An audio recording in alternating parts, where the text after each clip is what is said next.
भावनाएं हैं, will power है, वे सब कुछ मिल करके काल को बदल देते हैं और अपना अनुरूप बना लेते हैं। तो कर्म जो है वो अंत में सभी कार्यों का कारण है। उसको अर्जुन नाम का एक शिकारी आया और उस सांप को मार दिया।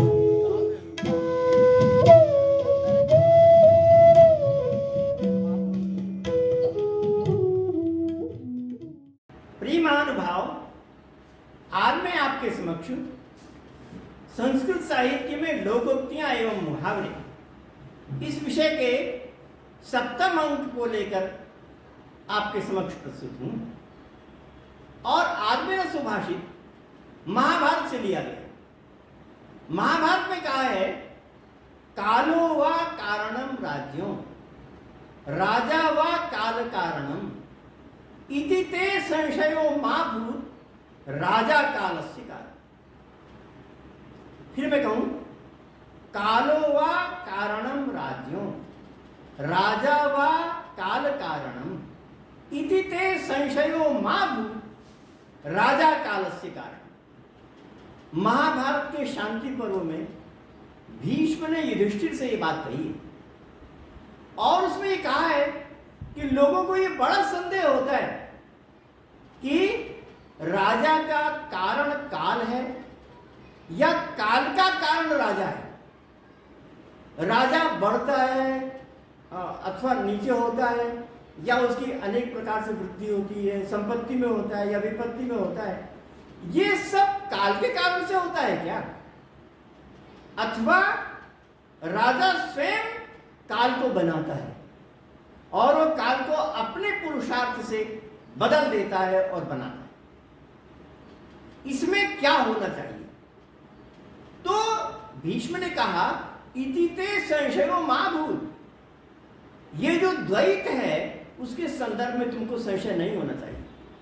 वास्तव में तो राजा कालस्य कारण, राजा है वो जो काल को बनाता है, जो काल को समय को बनाता है, जैसी जैसी परिस्थिति होती है उसे भिन्न प्रकार का अपने पुरुषार्थ से कर देता है। तो राजा का पुरुषार्थ, राजा की जो उच्च भावनाएं हैं, विल पावर है, वे सब कुछ मिल करके काल को बदल देते हैं और अपना अनुरूप बना लेते हैं। तो राजा कालस्य कारण ये बात है। आजकल ये जो कहावतें बड़ी लोकप्रिय हो रही है, आजकल काफी जगहों पर ये बातें कही जाती हैं, परंतु हम अगर थोड़ा सा इतिहास की ओर देखें तो ये पाते हैं कि इतने बार इसमें संदेह उठा लोगों के मध्य, और अलग अलग कहानियों में और अलग अलग घटनाओं में हम ये पाते हैं कि जो ये द्वैत है उसके संबंध में अनेक प्रकार के लोगों में मतभेद है। हमारे पाणिनि ने एक शब्द का उल्लेख किया, उसका नाम है मस्करी। और मस्करी शब्द जो है वो पाली प्राकृत में मंखली के रूप में परिवर्तित हुआ। तो उस मंखली गोसाल के लिए ये कहा जाता था कि वो ऐसा व्यक्ति था जो कहता था कि मां कृत कर्माणि, मां कृत कर्माणि शांतिर्वह श्रेयसी इति मस्करी परिव्राजक। कहते हैं मस्करी नाम का परिव्राजक वो होता है जो बार बार ये कहे कि कुछ काम मत करो, सब कुछ भाग्य पर रहने दो, अगर भाग्य होगा तो वो काम हो ही जाएगा। अब बताइए, उसकी इतनी प्रसिद्धि हुई कि पाणिनि ने उसके नाम को उल्लेख किया, पाली प्राकृत में वो नाम आ गया मंखली गोसाल। कितनी प्रसिद्धि हुई होगी। इससे स्पष्ट पता चलता है कि जो भाग्यवाद है वो भी अपने आप में डोमिनेट करता था, वो भी कहीं ना कहीं बहुत प्रबल था। परंतु उस भाग्यवाद को छोड़कर भीष्म ने जो बात कही वो कितनी अच्छी कही है कि नहीं, कुछ भाग्य नहीं होता, काल कुछ नहीं होता, वो मेरा पुरुषार्थ होता है, राजा का पुरुषार्थ, वो बनाता है भाग्य को, भाग्य राजा को नहीं, राजा बनाता है भाग्य को, राजा बनाता है काल को। ऐसी बात भीष्म ने कही। तो ये अपने आप में कितनी प्रभावोत्पादक है। और ये वाली जो बात है वो भी काफी समय तक चलती रही, कहानियों इत्यादि के मध्य से भी ये बातें चलती रही। क्या हमें पता चलता है, महाभारत में बड़ी बढ़िया बढ़िया कहानियां हैं और रोचक कहानी, उनसे पता चलता है कि लोगों की मनोवृत्तियां क्या थी, लोगों की मनोवृत्तियों का अंदाजा लगा पाते हैं महाभारत की इन कहानियों से। तो महाभारत की कहानी में कहा है कि गौतमी नाम की एक ब्राह्मणी थी और उस ब्राह्मणी के बेटे को सांप ने डस लिया, तो वो उसका जो पुत्र था उसकी मृत्यु हो गई। अब बताइए, किशोर पुत्र था, उसकी मृत्यु हो गई, तो किस मां को दुख नहीं होगा?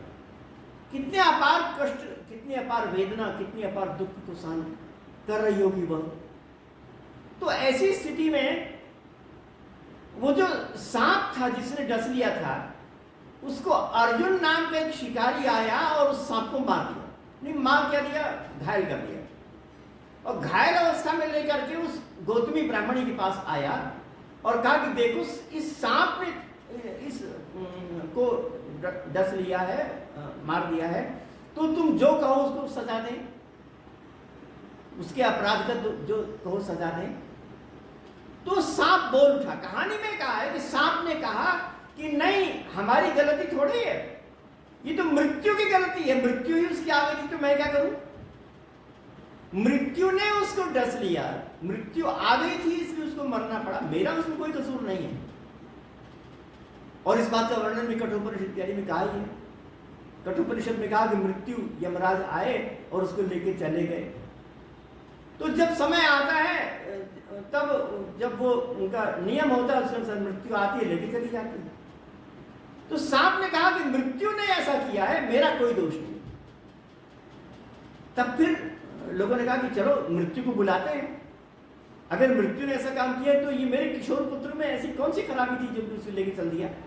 मृत्यु को बुलाओ और उससे पूछो कि ऐसा क्यों हो गया। तो उस कहानी में कहा कि मृत्यु को बुलाया गया और मृत्यु आई और उसने कहा कि हमने थोड़ी ये काम किया है, ये तो काल ने किया है, काल ही है जो कराने वाला है। जितना भी दुनिया में चीजें हो रही हैं उस सबको कराने वाला काल ही है। अब देखिए ना, काल में वसंत समय होता है तो आम में बौर आ जाती है, वसंत समय होता है तो आम में अच्छे अच्छे पुष्प और उसके पश्चात फल होने का उपक्रम होने लगता है। आम को पता है कुछ, वो तो काल है, इस कारण से हो जाता है। समय आता है पतझड़ हो जाता है। तो पेड़ों को पता है क्या कि इसमें हमको पत्तों को गिराना है? किसी पेड़ को पता नहीं है पत्तों को गिराना है, किसी पेड़ को पता नहीं है कि आम में बौर आने वाले हैं, परंतु आ जाते हैं तो काल के अनुसार आ गए।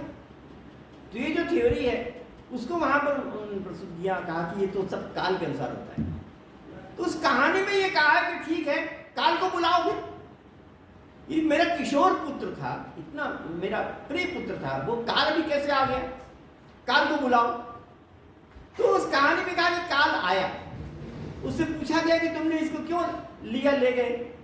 तो काल ने कहा कि मैंने कुछ नहीं किया, मेरी कोई गलती थोड़ी है, ये तो उसके कर्म ने किया है, ये कर्म की गलती है, उससे पूछिए। तो जैसा कर्म होता है वैसे ही काम होता है, तो ये कर्म की गलती। फिर महाभारत में इस कहानी में लिखा है कि कर्म और कर्ता ये प्रकाश और छाया के समान एक साथ बने रहते हैं। क्या कभी आपने देखा है कि जो मनुष्य और उसकी छाया ये अलग अलग हो सके, छाया को अलग किया जा सके? ऐसा कभी देखा है आपने? नहीं देखा है ना। इसी प्रकार से कर्म और कर्ता ये कभी अलग अलग नहीं होते। कर्ता माने जो व्यक्ति ने काम किया और कर्म माने जो उसने कार्य किया। तो करने वाला व्यक्ति और कर्म माने उसका जो कार्य है वो उसके साथ साथ जुड़ा रहता है। दर्शन शास्त्र में जाने कितने इसमें विचार किया गया है। कर्म तो तुरंत नष्ट हो गया, कहाँ आप कैसे कह सकते हैं कि कर्म और जो कर्ता एक साथ जुड़ा रहता है? तो फिर दर्शन शास्त्र वालों ने बड़े बड़े नियम बनाए। मीमांसा वालों ने नियम बनाया कि अदृश्य होता है, न्याय वालों ने नियम बनाया कि संस्कार होता है, धर्म होता है, वो बना रहता है। क्रिया तो नष्ट हो जाती, धर्म बना रहता है। तो कुछ भी हो, कर्ता और उसका धर्म ये बना रहता है। बना रहने के कारण से वो आगे चल करके जब उसका परिपाक होता है तो उसको फल प्रदान करता है। तो कर्म ही ऐसा है जो कि फल प्रदान करता है, ये बात उसमें कही है, ये कर्म है। तो कर्म जो है वो अंत में सभी कार्यों का कारण है। तो इस प्रकार से ये जो बात कही वो अपने आप में एक मनुष्य को उत्साह, मनुष्य को पराकाष्ठा देने वाली है कि जो हमारा काम उसके अनुसार ऐसा होता है, हमारे पुरुषार्थ के कारण से ऐसा होता है, भाग्य के कारण से नहीं होता, पुरुषार्थ के कारण होता है। और इस प्रकार के अन्य बहुत से मंत्र पाए जाते हैं। उपनिषद में एक मंत्र है, उसमें कहा है कि आस्ते भग आसीनस्य ऊर्ध्वं तिष्ठति तिष्ठतः शेते निपद्यमानस्य चराति चरतो भग चरैवैति चरैवैति। उसका अर्थ यह है कि जब मनुष्य बैठता है तो भाग्य बैठ जाता है, जब मनुष्य बैठता है तो भाग्य बैठ जाता है। आस्ते भग आसीनस्य। और मनुष्य जब खड़ा होता है तो भाग्य खड़ा हो जाता है। ऊर्ध्वं तिष्ठति तिष्ठतः, जब मनुष्य खड़ा होता है तो भाग्य उसके पीछे पीछे खड़ा हो जाता है। और शेते निपद्यमानस्य, और अगर मनुष्य लेट गया, मनुष्य अगर लेट गया तो भाग्य भी लेट जाता है। और अगर मनुष्य दौड़ने लगा तो भाग्य दौड़ने लगता है उसके पीछे पीछे। चराति चरतो भगः, अगर मनुष्य विचरण करता चलता है तो भगः माने जो भाग्य है वो उसके पीछे पीछे दौड़ने लगता है। इसलिए चलते रहो चरैवैति चरैवैति, ये बात उपनिषद ने कही। तो भाग्य पीछे पीछे होता है, मनुष्य का पुरुषार्थ आगे आगे होता है।